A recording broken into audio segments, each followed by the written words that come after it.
Welcome to the Hacking Your Health podcast with Ben Canning and Dave Kennedy.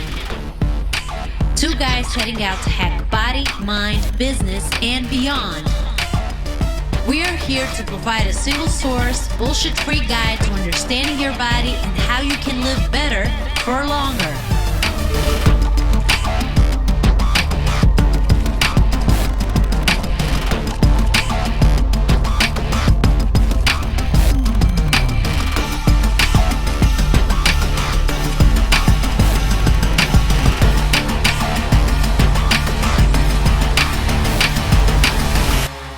Yo, what's up, everybody? Welcome back. I am Ben Canning. I'm Dave Kennedy. And it's Monday. And this is Hacking Your Health podcast. It's Monday. Yes. We decided to do this early since Ben is flying over to the great states of the United States of America here starting tomorrow. So he's going to couple days in Ohio, a couple days in Nashville, and then you go to New York after that? Is that right? No, after that, I'm going to London, and then I'm going to Matt's event in Leeds. So I have quite a bit of traveling to do. I am going to New York later on in the year, but not in this one trip. But yeah, I travel tomorrow. I've had a couple. You all packed? Did you get your vitamins taken care of? Oh, what a shit show that was! So I was like sorting everything out, and I was like, right, morning, evening. I have 2 pill boxes that are 7-day each. I was like, I'll just bring them all because that's me covered because I'm away for like 12 days. And Harper was like, I want to help. And I was like, right, you count those ones, and you just fucked the whole thing up. I was like, oh my God. So I don't know.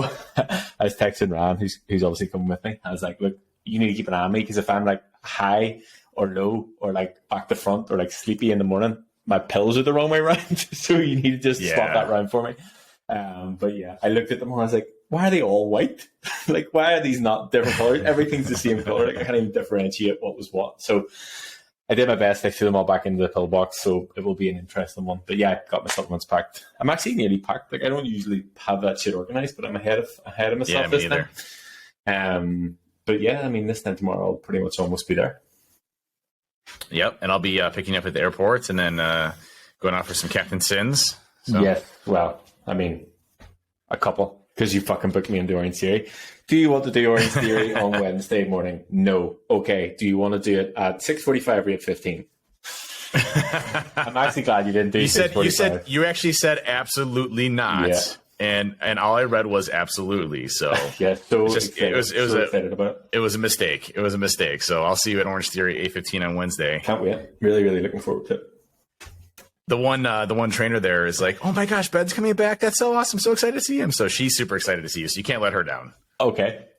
I feel like I can definitely put in a better Orange Theory performance this time around because last time I didn't do any great last time. Level of cardio. I also was wearing a pair of Vans, so I have my Beat Dave running shoes with me, and I have Beat Dave. Luke actually texted me the other day. He was like, I know why you're doing cardio. I was like, what do you mean? He goes, so that you can beat Dave. I was like, yeah. That is it. That's exactly it. That's the only reason why. That is it. Cardio. That's exactly why we're doing it. Yeah. Anyway, that's why I've been going 5 days a week to Orange Theory these past couple months. Not telling you about it. So, well, what he actually said was, he says, "No worries. Well, you only have to catch up on 2 years, 3 times a week of his progress." In Orange Theory knows that I'm doing 20 minutes on the bike upstairs.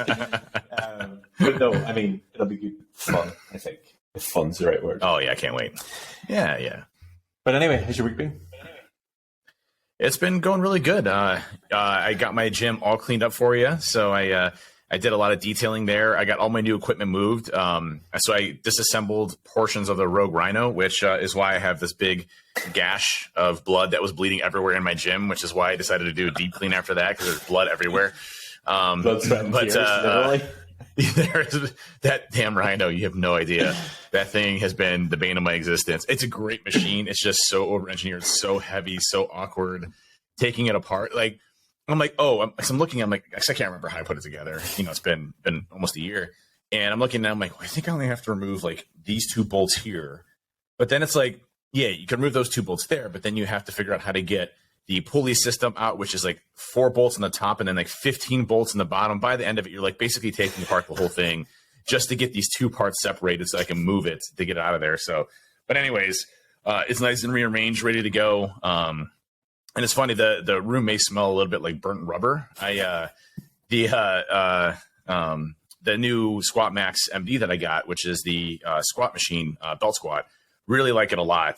It's what's really cool about it is its center of gravity, so all the weight is right below you. So as you're going down, it really replicates, except for it takes roughly around 50 to 60% load off of your back because it wraps around your belt, like more like a belt, and then the center of mass is directly below you. It's not like a pulley system where it's pulling you out. So it really replicates the back squat So it pulls almost, down? Exclusively. Yeah, you're pulling directly down. So because the belt sits right below you, so you're basically on the platform. It is. It's not. No, I mean, it's actually just the really easy. placing of everything. It could. Oh, yeah. You want to protect the meat and potatoes, but you can do the squats there, and it's really nice because it really hits all the core fundamentals, the glutes, the hammies, the calves, and your obviously your quadriceps quite a bit, primarily quadriceps for squats.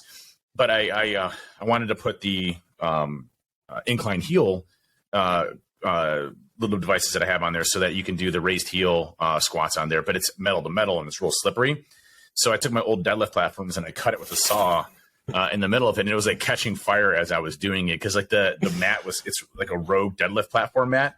So the mat is like super thick and it was like eating through my saw and it was like creating all these sparks and everything. And it was smelling like burnt rubber. So I did it and it works great, and the platform works good and it's good for the squat. So I tested it out, but I almost caught the place on fire, which is good. But you solid. Lived to tell a tale. I still have fingers, barely, almost lost that one, but everything else is going good in the gym. The gym rebuild is going great. So how about you? How are you doing? Yeah, I'm doing really good. As I said, I've just sort of been finalizing things, chasing things, getting ready, rechecking things for travel because I know I'm going to be in a couple of different places and just making sure I have all that stuff sorted. Making sure everybody has everything that they need while I'm away in terms of programs uploaded, everything updated, doing check-ins and things like that. I've been training. Obviously, I had my check-in with James actually today. So usually I check in with him on Tuesday, but he wanted me to check in a day early just due to travel. And he was like, so number one, it was my bad because he was like, oh, we were easily within the calorie range of 2,400. And I was like, I thought it was 2,300. Fuck. I've been under-eating all this week. And he said to me, he was like, do you think that will be enough? And in my head, I was like, I mean, if I say no, he's definitely going to increase my calories. I was like, I don't really know. Maybe it'd be good to have more of a buffer. And he was like, I would go 2,600. I was like, brilliant, happy days. So there we go. I think truthfully, my plan is that I'm going to run a couple of low days. So probably tomorrow, a travel day. My flight's at 11:30. I'll probably not eat before it. I'm not eating the plane. I have a layover in Boston, so I'll probably grab something to eat there. And then the flight from Boston to Cleveland, then we'll pick up and we'll go for dinner. So that, we'll probably touch 2,000 calories. I'll probably say we'll probably hit higher calories on Wednesday. Thursday, again, a travel day, so I'll probably hit 2,000. Knowing that then sort of Friday, Saturday, Sunday, I have more of an allowance that I could probably push things to 3,000 calories if I need them. So that'll be sort of my plan on that. But other than that, I don't have any complaints. And notice, to listeners, what Ben is doing here is he's planning his calories for a trip because he knows that he's probably going to have higher calorie days versus not. And this is the framework and system to live by, where you kind of understand, hey, I'm around these calorie marks as far as my body's concerned, and trying to stick with those even when you're traveling or where you're going in different locations. Just a system to live by with calories in versus calories out. Yeah, and the thing for me is, I've said this before, and I don't know if we've actually talked about the sort of goal towards the end of October on the podcast. But anyway, long story short, I have a goal towards the end of October that will involve hair removal, that I actually have a funny story that we need to talk about, and a spray tan. But the reason that I'm doing it is actually to prove the point that all of this can be done with travel. Like this month, I'm pretty much traveling 3.5 weeks out of the month. So I want to show that this can be done and navigated with a busy lifestyle, running a business and everything else that sort of comes along with it. My story about hair loss, I was going to message you. I was like, I might as well just talk about it in the podcast. So do you guys, this is male grooming 101 again. Do you guys have Veet over there?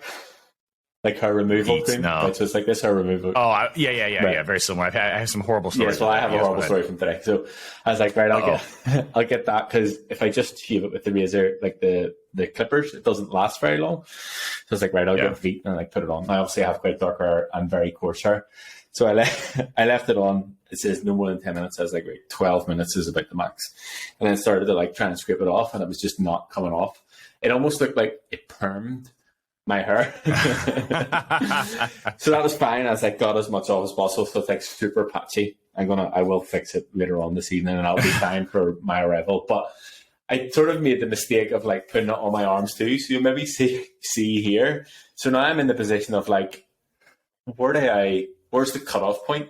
Do I now just get rid of all the hair on my arms? All the hair. Or is it like you can visibly see where it is here? So I'm like smooth up until this point and then hair the whole way down here. I'm like, do I commit to just taking all of the hair off and then where does that stop? Do you know what I mean? I'm like, I'd probably leave the hair on where it's at. Like, would be my suggestion. I know, but like not all hair grows up there all the time. Like I'll shave that too because I have a couple tattoos there and stuff. So I'll shave like up to here. But basically. That's another thing. So like obviously if you have, generally the consensus is if you have tattoos is to shave the arm. So I'm like, I could shave this arm fine. Nobody will notice because there's a tattoo there. But then I have one shaved arm and one not shaved arm. Like these are serious problems. We're gonna have to end this podcast really early so that you can go get another sleeve tattoo before tomorrow.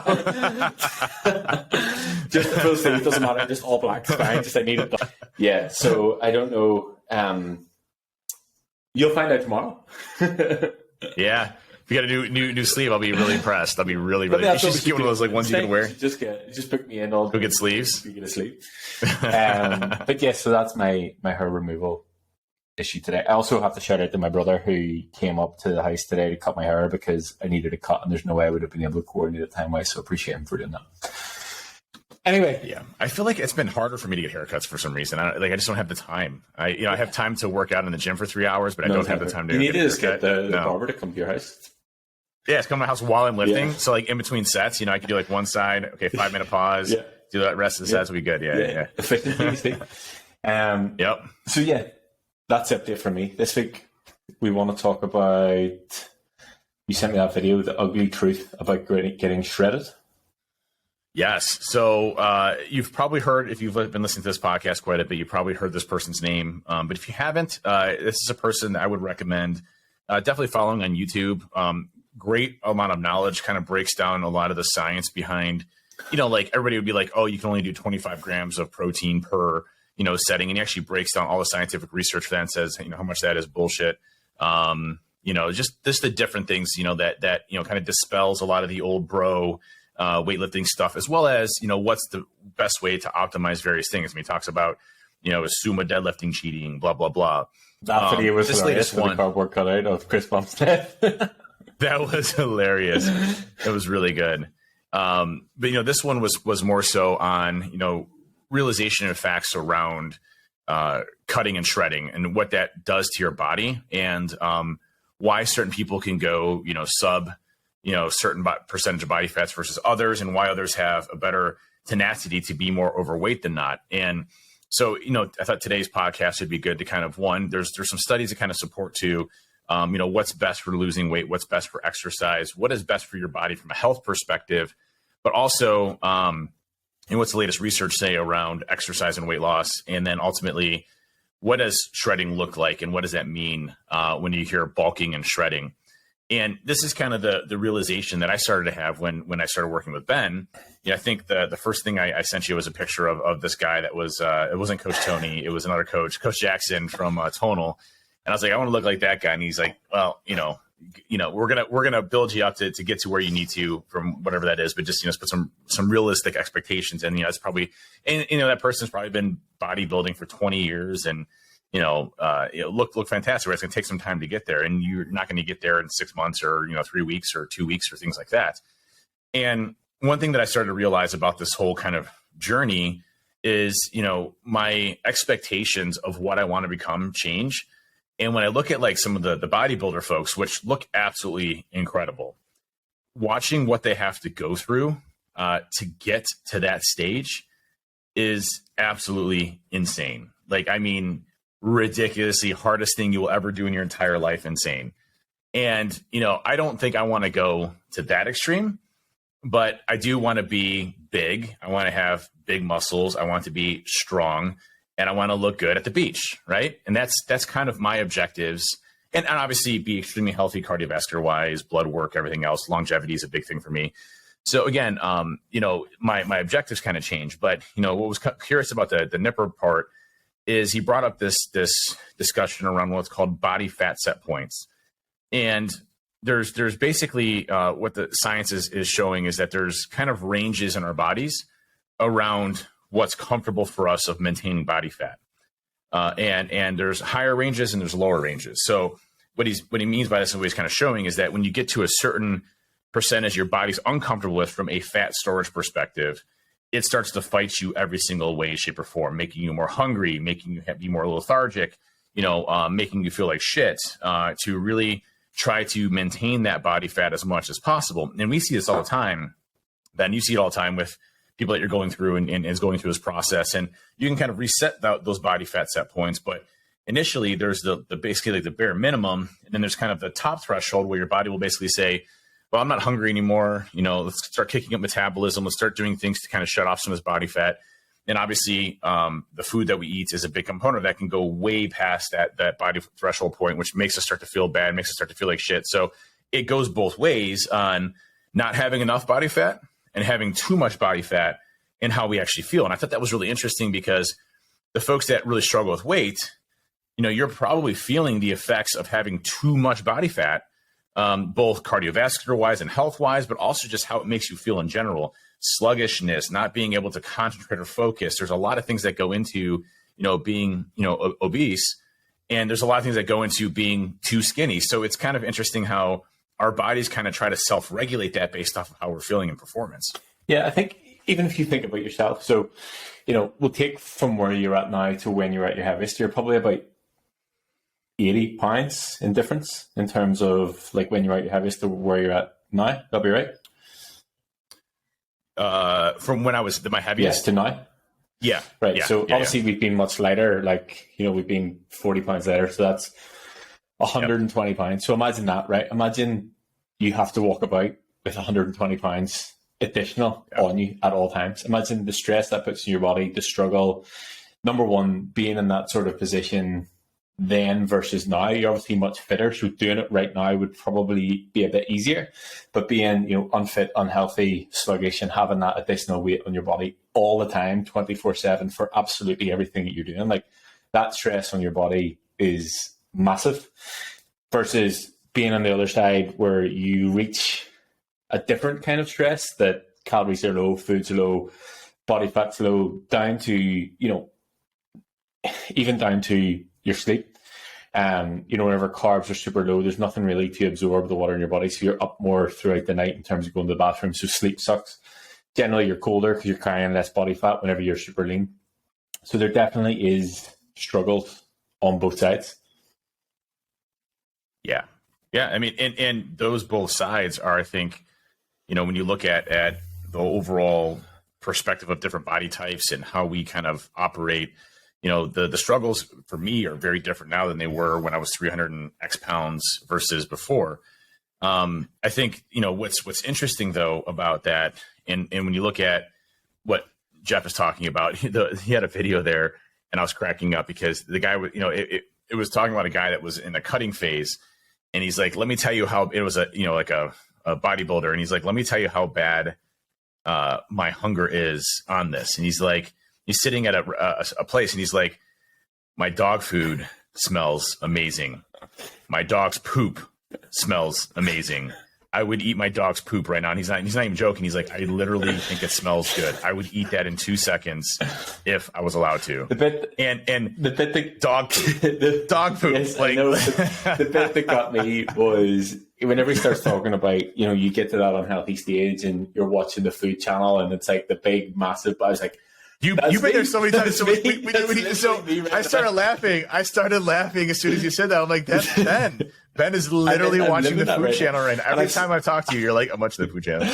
I've said this before, but whenever I did my first photo shoot prep, genuinely, and I'll show you whenever I'm over, like if you look at my phone at that period of time, it's like pictures of me like checking photos, like super lean, checking photo, screenshots from Instagram of like cake, French toast, donuts, like what I'm going to eat, all these things, then checking photo, then like pizza, pasta, all these massive, and you do have this such like, I'm literally living my food dreams of all these things that I would probably never ever eat through my phone. And like I genuinely, like I did 40 minutes of cardio yesterday, and I watched a cooking program the entire time I was on it. Like, I watch food programs all of the time. So I can't get down with that. Like, I should try it because I've never tried before. But like, does it fulfill your need of like food? I guess is it? Yeah, it really does. Like, I'm really into food anyway, so it's like I'm kind of learning about food as well. One thing that is sort of my guilty pleasure at the minute is watching Gordon Ramsay's Kitchen Nightmares. So it's not technically about the food; it's about the restaurant. It's kind of like drama. So that's what, and they're 40 minutes long, so that's good for cardio. But anyway, that's my guilty pleasure at the minute. I think. And I've been thinking this I'm going to put you on the spot here. I've been thinking this for a while. And I remember talking to you about this before, and you said the reason that you wouldn't do it was because you didn't want to have to walk about with a spray tan. Now, we've overcome the spray tan thing, and you don't have an issue with those. I think as a bit of an experiment more than anything else, I know we have a sort of long-term goal of being in the best shape ever, being as lean as possible towards August next year. I think we should do a very serious potential photo shoot prep for your 41st birthday.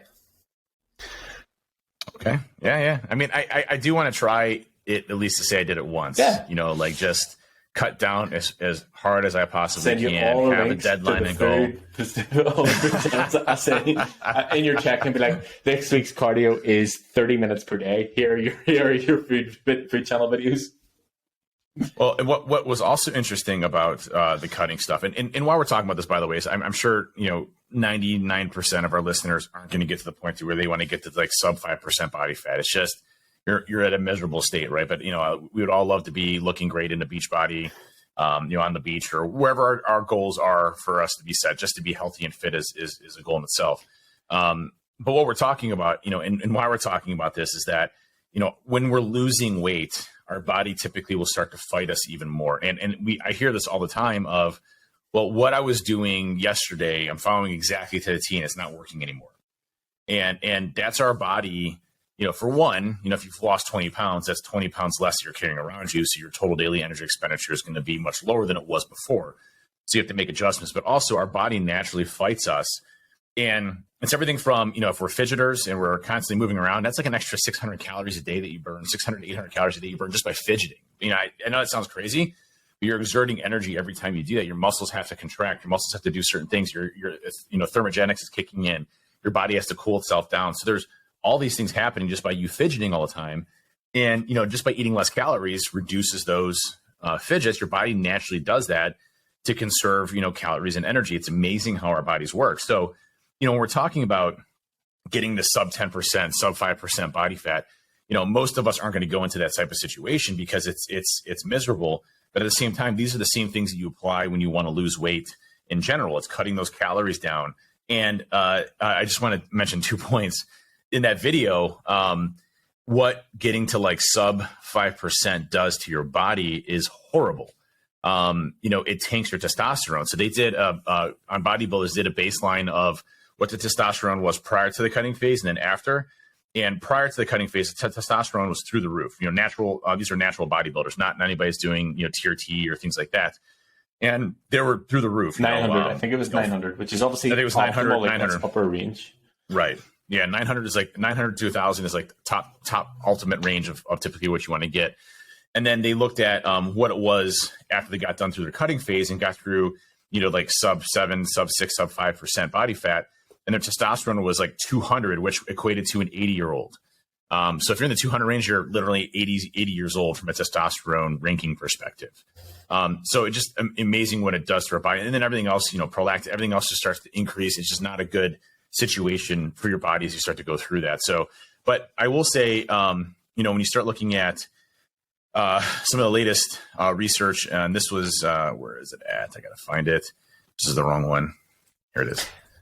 Go ahead. You were to say something. I think the thing to sort of, pinpoint the most is there's a struggle in everything. So, okay, yes, it is a struggle to lose body fat. It is a struggle to stay even relatively lean, but being overweight presents its own struggle. So yes, okay, you can choose your struggle. Do you know what I mean? Would you like to struggle day to day and be overweight and not have to go through the sort of having to do the cardio and all that sort of struggle? Or would you like to struggle in a slightly more positive way to stay or be or maintain in shape. I'm not necessarily talking about going to those, sub 10%, sub 5%. Like, that is beyond anything I would ever want to do. Like, that is on the next level. And to me, I guess at the stage that I'm at in my life now, it's not something that I would deem to be worth it. Do you know what I mean? I have never been into bodybuilding. I've never wanted to step on stage in my pants. I don't mind getting lean to do a photo shoot. I don't mind that because I know what it takes and I've been there before and I know how to manage it. Both times I've done it before have been massively different experiences. And I think that that's an important note as well. The first time I did it, I had to be quite extreme because I didn't give myself enough time. I was carrying too much body fat for the timeline that I had. I'll say I made it and I struggled through it and that was fine. The second time, because I was consistent for so long, it was a small change, and it was actually off the back of a bet with another Ben that used to work in Gymco, and he said he'd been prepping for it. We both were. There is no other Ben. There is no other Ben. He was known as Ben too. If you asked him, I'd probably Ben too. But anyway, we were both being coached by Callum at the time, and he'd been prepping for like 16 weeks. And the shoot was 3 weeks away, and he said, "Do you think you could get ready in 3 weeks?" And I was like, "Fuck yeah!" I mean, of course. So I had 3 weeks to prep for it. But because I was so consistent and because I'd worked with Callum for so long, there was minor changes that needed to be made, and it was 3 weeks. Like, there was no real time to even think about the struggle of it. And I was able to get ready for it. So there's a difference between that struggle of, coming from super high body fat to trying to get to that position to sort of maintaining that, what you said about your body sort of set point as to where it sort of likes to live almost in terms of leanness. The other side of that story is I used to work in the gym. I didn't really have any other responsibilities. Like, training was all I really needed to do. So it was much, I don't want to say easier, but it was much more manageable to fit into my schedule. But yeah, I mean, coming from whatever side of it you want, there will be a struggle somewhere along the line. And I think you just need to decide, is it worth it to sort of push that a little bit further? Yeah. And it's those habits that you make minor tweaks to, I think that is a big deal. I mean, just for us, just this latest cut phase, being able to just drop calories like we did. And obviously we talked about it and figured out a good game plan around it, but it was just making minor tweaks to what I do. So instead of me eating breakfast in the morning, I just skip breakfast and I just go, straight to lunch, and I, keep my calorie count down, focus on protein. And then at the end of the day, I still have like 1,000 calories. So I'm not paying attention. And as eat 7,000 calories, but keep those calories down, and it's been very effective for me. And, it also showed in the study too, or what Nippard was talking about, just on your overall mood. So they said your mood disruption increases by over 600% when your body starts getting down to that. So it has a drastic impact on your mind, your tension, anger, things like that. So people trying to get below that are going to start to experience some pretty hard symptoms. So there's I think a good balance. What Jeff was really explaining is that try to figure out what those levels are for you. So for him, he said his is around 8 to 9%, all the way upwards to 20% body fat. So when he gets below sub 9%, he starts to get into that angry phase and everything else. So he tries to keep himself kind of below that mark, into that mark area, but not too far below, to where it's causing any issues. So trying to find that low mark and kind of being consistent with it is a big deal. And this is when you start getting to like cutting and bulking.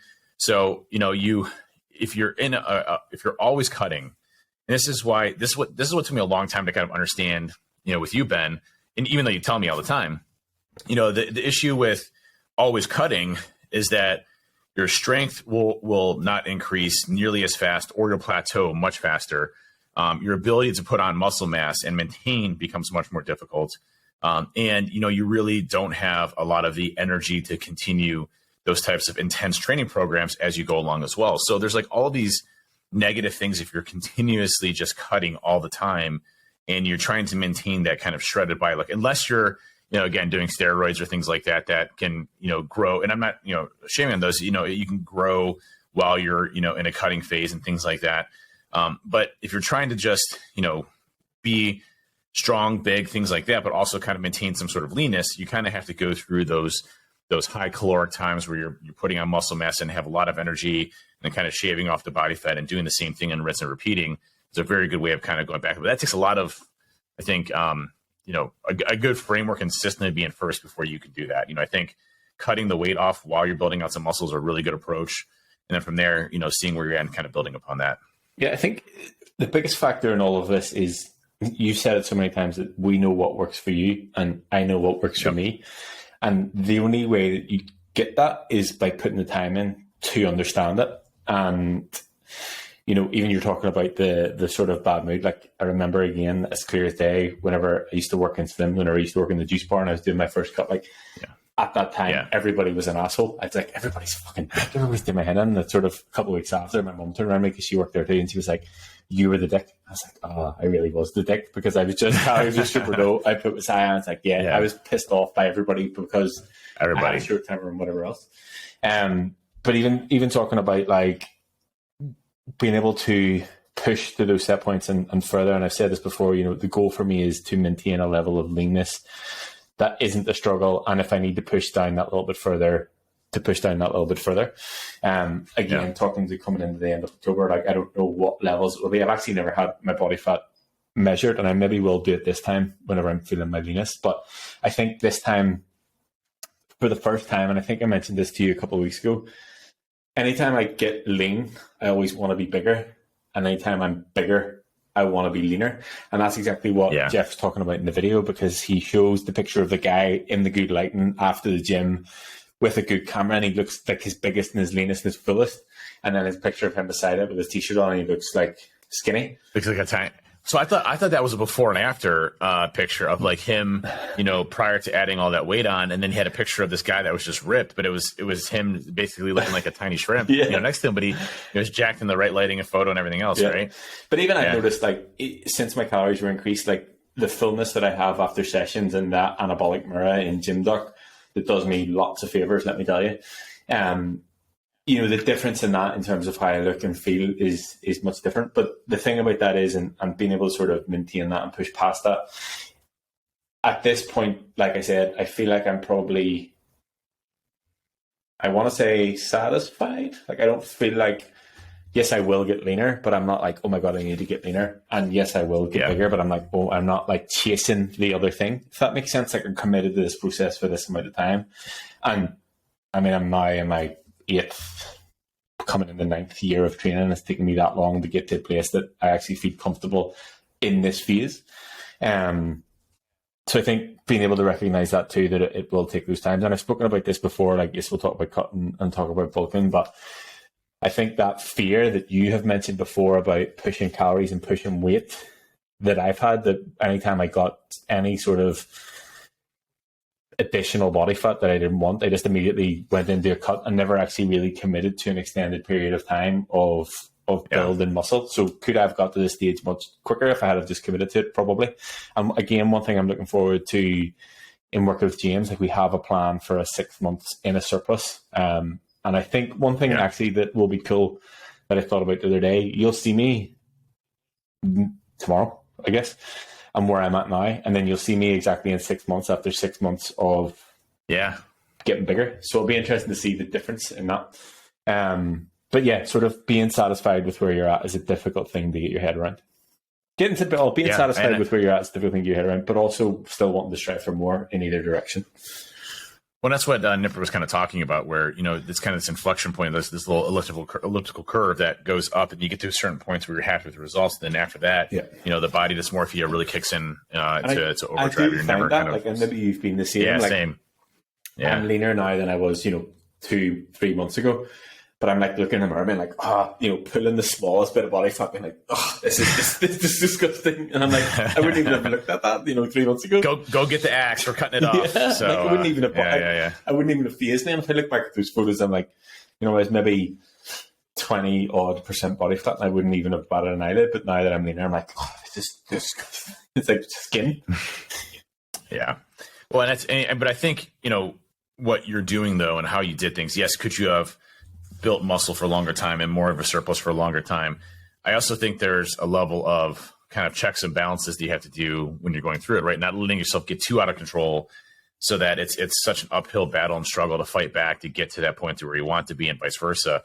So I think it's just always this battle back and forth of, and I like your system of how you do things where, you start to say, okay, hey, abs are less visible. Let's start looking at a cut phase soon so we can start to get those abs back out. So you don't let it ever get too out of control to where you can't see visible abs, things like that. And then eventually you start to, kind of build it back up again. So it's just that back and forth. But, me at 240 is very different. And it's funny because, like, you looked at when I was lean at like 210 and the abs and everything, I had like no muscle whatsoever, I did, but it was, very small in nature. And then you look at me now, it's very different type of body.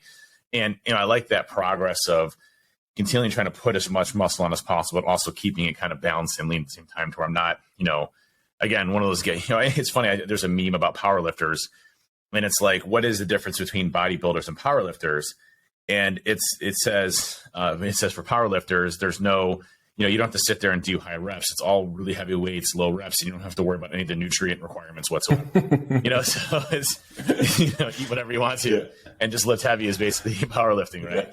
And that's a different type of body style too. You look at those guys, they're freaking monsters. They are so strong. It is insane what they can do. They're lifting up trucks and cars and the thousands of pounds. It's incredible. In my 40s, I'm going to say it's probably not the best route for me to go. Is the powerlifting side.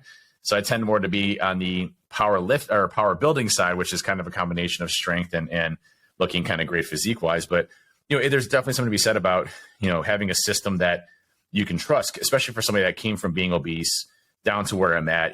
That trust that I have in myself has taken so long for me to figure out, hey, I can do this. I can do it in a way that I'm not going to go back to that same person again. I can have the flexibility to make decisions in this, and I can trust myself to really keep that mindset going and not let myself get out of control. And I think that's been the hardest struggle for me, is the mindset game of trusting myself to get bigger, to put on, I remember when we started seeing the scale, I'm like, Ben, dude, I just hit 220. We have to drop the weights right now. I have to go down to 185 now. We have to, so it's going in the wrong direction. You're like, dude, chill out. We're good. We're doing great things. So, the scale to me is irrelevant. Measurements, consistency, photo, hitting macros and goals and data. That's all that's important to me. Yeah. And that, it's funny because, again, we are now 2 years into this and we've been through it. So we have that understanding. And I think that the biggest thing that I get from working with different people is understanding what they can tolerate, both physically and mentally, because people do have that struggle, that they have struggled with being overweight their entire life, and all of their focus always has been, I need to lose weight, I need to be in a deficit, I need to do more, I need to do more cardio. And we get them there and they get lean and they're happy with their physique, and now we're like, right, okay, we're going to transition into building some muscle, and it's completely new territory, not anything that they ever imagined doing or have ever done before. So there's so many mental barriers that we have to overcome, and I literally see it in check-ins all the time. They're like, I sort of freaked out that my weight went up a pound this week, but I'm okay. And I'm like, I know you're not okay because you've mentioned it to me, you've pointed it out to me. And for anybody who's listening that is a client of mine, they will know that I'm talking about them. But it only comes with time, and like you said, trusting yourself. And it's like, okay, we've maybe lost 40, 30, 50 pounds, whatever it is, in our time working together, and now we're putting it on. Because we put on 10, 15, 20, you need to recognize that everything that we did to get us on the way down, we can just do again.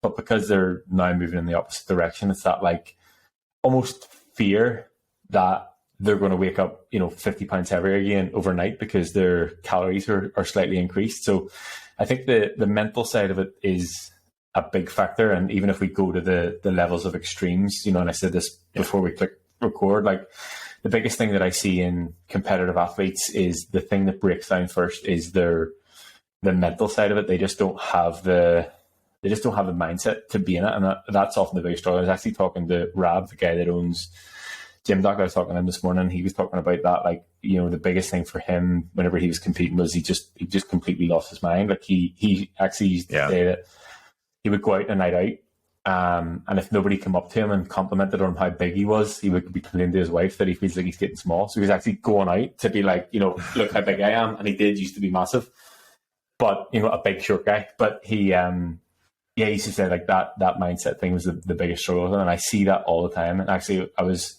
listening to Callum earlier on one of his videos, and they were talking about how you sort of navigate that at that level with athletes coming into shows and whatever else. And there's that sort of like, could you dig deeper for another 2 or 3 days in a deficit to maybe strip off a pound or 2 pounds?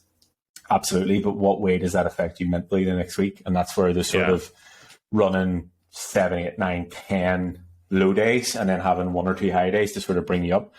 In terms of how that affects your physique, probably won't. Yes, your weight will fluctuate because you have had a higher amount of calories. But you know yourself, whenever you have days like that, off the back of that, you feel fucking invincible because you have had calories. So your intensity of your workouts and everything that you do is increased.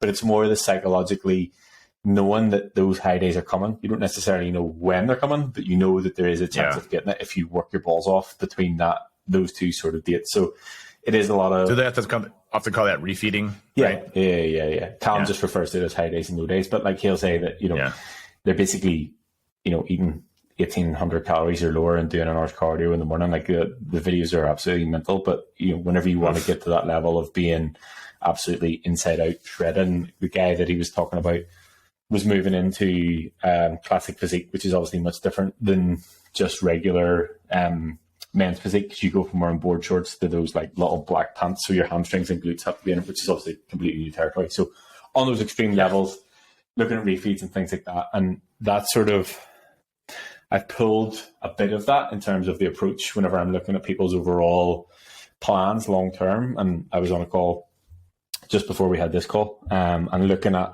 okay, right, we're going to push another, say, 6 weeks, 8 weeks in a surplus, then we're going to move to maintenance, and then we're going to do, you know, potentially 10 weeks in a deficit, with the idea that we'll do a week or 2 weeks maintenance and then move back into deficit. But even knowing that, okay, right, for 10 weeks, I'm going to be in a deficit here, being mentally prepared for that, and then knowing you're getting those sort of 2 weeks maintenance at whatever point it is, definitely helps. And it just sort of brings you back to that maintenance level, gives you more energy, sort of resets everything, and then you can go back down into it. So there's a lot of, you know, that's why I always say not to stay in a deficit forever, because your body will adapt to it and you actually won't get as much from it. Yeah, that makes perfect sense. So last thing I want to hit on for the podcast is this latest research that came from the Edith Cowan University in Australia. And this is from Healthline. We'll make sure we send the show notes to this. But I thought this was interesting. The title of the paper is Research Shows It's How Often You Work Out, Not How Much, which I thought was kind of interesting. So instead of, you know, how much you work out, it's how often you're doing it. So if you're only doing it once or twice a week, is that really beneficial as doing it 5 times a week, but much lesser intensity? And so I want to read through this article real quick and maybe talk a little bit about it, because I thought it was something that was a little bit contradictory to what I would think, you know, in what we're kind of taught and used. But it starts off with, the tortoise was probably onto something when he said the steadiness wins over the more explosive but consistent hare. New research from Edith Cowan University in Australia indicates a small amount of daily activity is more beneficial than less frequent, more intense workouts when it comes to muscle strength. So they did, ECU collaborated with Niigata University and Nishikaishu University in Japan. I'm sure I pronounced that perfectly. On a 4-week training on a 4-week training study featuring 3 groups of people doing an arm resistance exercise for researchers measuring changes in muscle strength and thickness. So, you know, muscle strength, muscle thickness, volume, lean body mass, etc. The exercise consisted of maximal voluntary eccentric bicep contractions performed on a machine measuring muscle strength in each muscle contraction one would do at a gym. 2 groups did 30 contractions a week. 1 group performed 6 contractions a day for 5 days a week, while the other jammed all 30 into a single day once a week. Another group only performed 6 contractions once a day a week. After 4 weeks, the group doing 30 contractions in a single day didn't show any increase in muscle strength, although muscle thickness increased by almost 6%. The group doing 6 contractions once a week showed no changes in strength size. However, the 6x5 group, so doing 6 repetitions 5 times a week group, showed significant increase in strength, more than 10%, with an increase in muscle thickness similar to the 30x1 group. The results were similar to people in previous studies performing only 1 3-second maximum eccentric contraction per day for 5 days a week for 4 sessions. People, and this is a quote from Ken Nasaka from ECU, people think they have to do a lengthy session of resistance training in the gym, but that's just not the case. Just lowering a heavy dumbbell slowly once or 6 times a day is enough. Although researchers only examined bicep curls in the study, we believe this would be the case for any other muscle group, at least to some extent. So they went through it. I thought it was kind of interesting and they definitely highlight why consistency matters. And they say, recent evidence from different sources suggests that relatively short but regular bursts of weight training, even at low intensity, can not only provide the same strength muscle building effects as infrequent, more strenuous workouts, but also that short walks, especially after meals, can lower blood sugar surges and reduce the risk of developing type 2 diabetes. So I think, what this study is showing is, one, consistency matters, right? And two, doing more frequent workouts throughout the week and less time at the gym may be more beneficial than spending, once or twice or 3 times a week at the gym and doing just more frequent type of exercises. Yeah. So what I get from it is, if you think about the conversation behind like a bodybuilder, like bro split, where they do chest on Mondays and legs on Tuesdays and whatever they do, but they do see basically a body part per day across the week versus full body sessions or doing upper, lower, or whatever else. So you're maybe not hitting the muscle as much per session, but you're doing it more times across the week. So the overall volume might be the same way that it is in the study. They're basically doing the 30 contractions in whatever way, shape, or form that is put together. So that, we've spoken about that before, the benefits of doing that and how you can get sort of more work done, still able to recover and things like that. So that would sort of back us up in terms of what we're saying about frequency and volume across the week. Yeah. Well, that's exactly what we look at our training programs and how we're split. We're hitting multiple groups multiple times a week. Even though we've decided that we're just going to train push for the next 7 days back to back. We're just doing push every single day.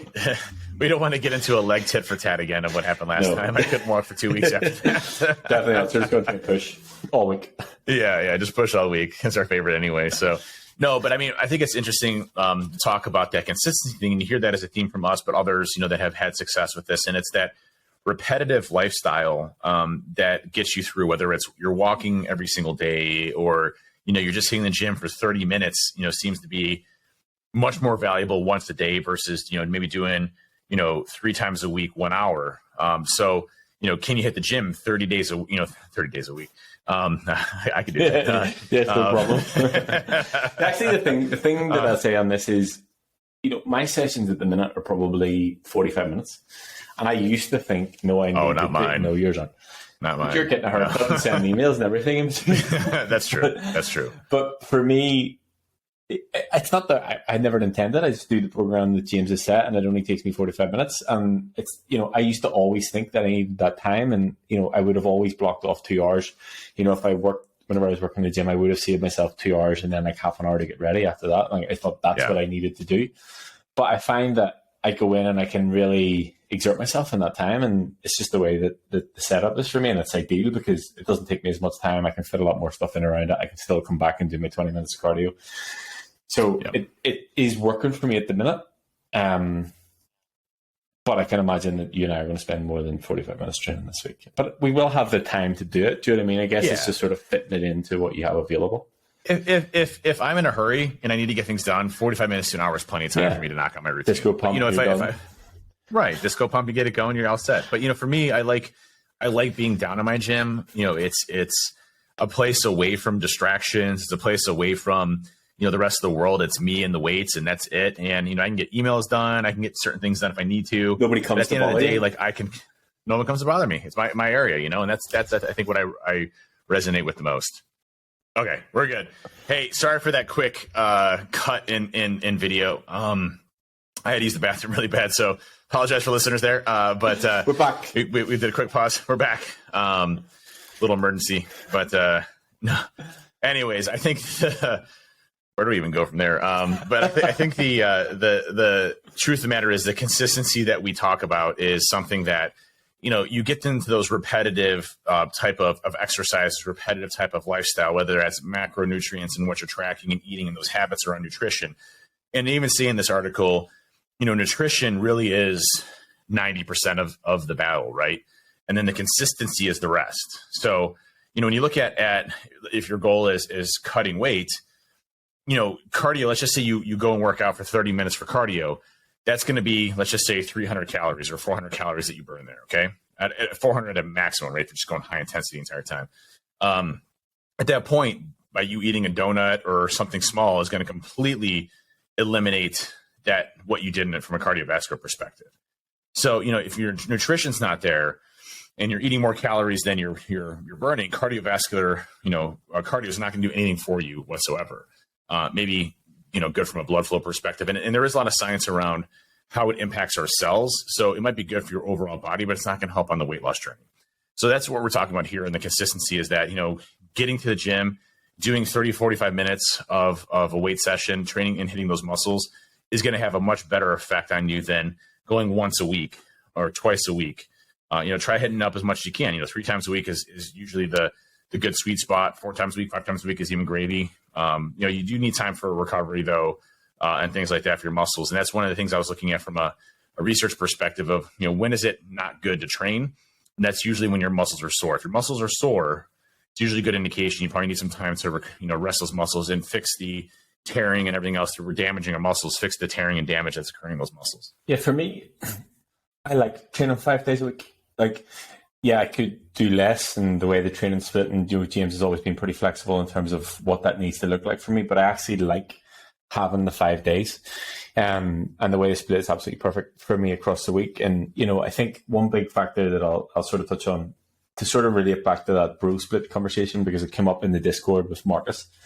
You don't need to stick to a conventional way of doing your training program. So it doesn't need to be just full body, or it doesn't need to be just a bro split or just push pull legs. Like mine is shoulders and arms, legs, rest, pull, push, legs, which is not necessarily something that you would, generally look at.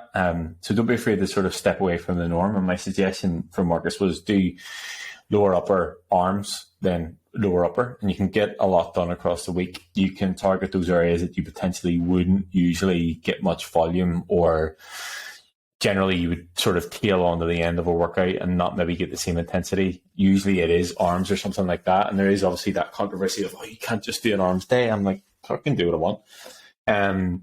But if it's number one, if it's a leg and body part, then yes, you absolutely should do it. And number two, and you will know this from my programming, generally if I'm programming arms, I'll put it on the end of a lower body session. If it's push pull, then you'll get triceps on push and biceps on pull. But the reason that I do that is because there's no work done through your shoulders, so you can actually be able to contract the muscles through fatigue. Yep. But at the end of a leg session, you're fucked because you've just trained legs, so you're not giving the same intensity to your arms overall. So if you look at that sort of across weeks and months and years, you're not getting that same intensity. So yes, having arms more frequently across the week is, it's manageable. You can recover because it's a smaller muscle group.